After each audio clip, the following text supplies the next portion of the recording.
মানবাধিকার রক্ষায় বাংলাদেশে চলমান সংস্কারে জাতিসংঘ মহাসচিবের সন্তোষ, যে কোনো সংকটে ঢাকার পাশে থাকার আশ্বাস।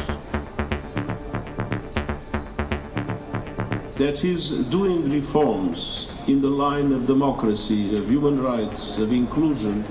That is exactly what we would like to see everywhere in the world, where the UN can work with so favorable conditions, with such a wonderful hospitality, and with a strong support as it happens in Bangladesh.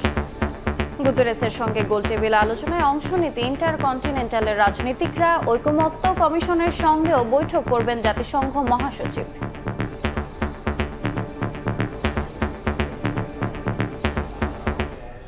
দেখছিলেন প্রধান শিরোনাম। দুপুরের সময় সঙ্গে আছি আমি জাফর সাদিক এবং আমি রোজা চৌধুরী। এবার অন্যান্য শীর্ষ সংবাদ। লন্ডনে টিলিপকে দেওয়া ফ্ল্যাটের বিনিময়ে ঢাকায় রেহানার ফ্ল্যাট নেন ববির বন্ধু মঈন গনি। দুদকের তদন্তে নতুন তথ্য, কালো টাকা সাদা করতে ছলছাতুরির অভিযোগ। বিচারহীনতা ও ভারতীয় সংস্কৃতির কারণে দেশে বেড়েছে নারী নির্যাতন, বললেন জামায়াত আমির। মাগুরায় ধর্ষণ হত্যার শিকার শিশুর কবর জিয়ারত, পরিবারের পাশে থাকার আশ্বাস।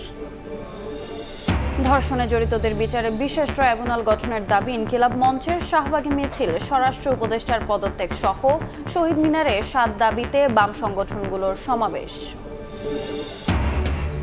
1 লাখ টাকার বান্ডেল মাত্র 9,000 টাকা। ঈদ সামনে রেখে জাল নোটের রমরমা বাণিজ্য। ঢাকা ও নারায়ণগঞ্জে পুলিশের অভিযানে নকল টাকা তৈরির সরঞ্জাম সহ গ্রেপ্তার 3।